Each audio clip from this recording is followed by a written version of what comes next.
बिस्मिल्लाहिर्रहमानिर्रहीम। अस्सलाम वालेकुम नाज़रीन। जब कोई परेशानी हाल ना हो रही हो और ना ख़त्म हो तो आप दुरूद शरीफ कसरत से पढ़ें, मुश्किल ख़त्म हो जाएगी इंशाअल्लाह। ज़ैतून के तेल की मालिश बदन पर करने से शैतान 40 दिन तक दूर भागता है। नाखून पर सरसों का तेल लगाएं, 6 भयानक अमराज से निजात पाएं। हर तीसरे दिन हाथों और पाँव के नाखून काटने चाहिए, थोड़े थोड़े ही क्यों ना हों। इस पर सरसों का तेल लगाएं, यादाश्त, हाफजा, कवी और असाबी कमज़ोरी से निजात। कबल अज़ वक़्त बुढ़ापा नहीं आएगा, घुटने और जोड़ मजबूत हो जाएंगे। कमज़ोरी का बेहतरीन इलाज है।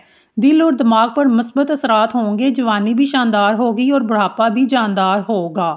मोटापे के लिए नहायत आजमूदा नुस्खा। इस नुस्खे से मोटापा ऐसे दूर होगा जैसे पानी से प्यास।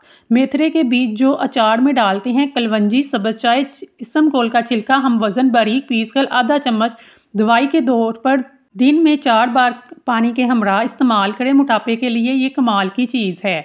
इसके अलावा जोड़ों के दर्द, जिस्मानी कमज़ोरी के लिए भी बेहतरीन है, बवासीर के लिए भी फ़ायदेमंद है।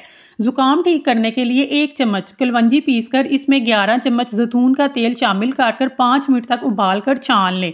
ये तेल सुबह और शाम नाक में 1-1 कतरा डालें, इंशाल्लाह फ़ायदा होगा।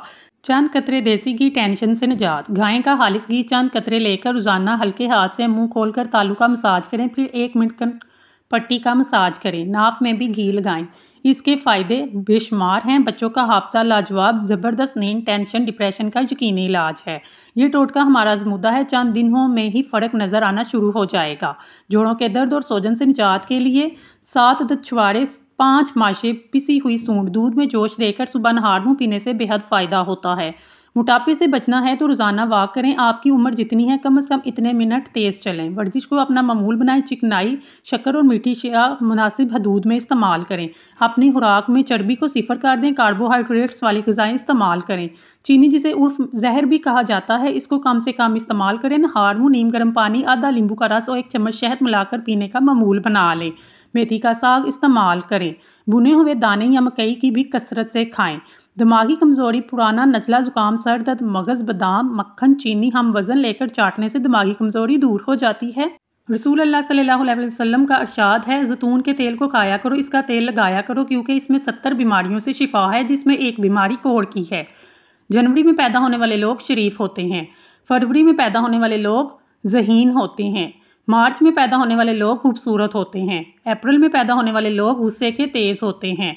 मई में पैदा होने वाले लोग कम अक्ल होते हैं। जून में पैदा होने वाले लोग खुश हलाक होते हैं। जुलाई में पैदा होने वाले लोग मगरूर होते हैं। अगस्त में पैदा होने वाले लोग रोमांटिक होते हैं। सितंबर में पैदा होने वाले लोग मुखलिस होते हैं। नवंबर में पैदा होने वाले लोग जज्बाती होते हैं। दिसंबर में पैदा होने वाले लोग खामोश तबीयत और उदास तबीयत के मालिक होते हैं। औरत सबसे ज़्यादा ताकतवर उस वक्त होती है जब मर्द उसे कमज़ोर कहे। मर्द की पसंदीदा औरत बड़ी नकचिड़ी होती है, क्योंकि इसे चाहे जाने का गुरूर होता है। लोग बदलते नहीं हैं, बस इतना होता है, या तो वो आप में दिलचस्पी ख़त्म हो जाती है या फिर आप से ज़्यादा दिलचस्प और कोई मिल जाता है। सर में जैतून शरीफ का तेल डालकर रोज़ाना कम से कम 7 मिनट बालों की जड़ों में अच्छी तरह मालिश करें। इंशाल्लाह 7 दिन में सर की खुश्की, सर में खुजली आना वगैरह सब खत्म हो जाएगा। जज्बाती होना, जल्द गुस्सा करना, छोटी छोटी बातों पर दिल पर लेना, जल्द रो देना एक साफ दिल इंसान की निशानी है। ये सब खूबियाँ मुनाफिक में नहीं पाई जाती। रात को वुजू करके सोया करो, ऐसा करने से बरकत होती है, रिज़्क में इजाफा होता है। अगर आपने अपने चेहरे को जवान और हसीन रखना चाहते हो तो रात को देसी घी लगाकर सो जाया करो। नाजरीन, अगर आपको हमारी वीडियो पसंद आई है तो हमारे चैनल को सब्सक्राइब कर लें। शुक्रिया।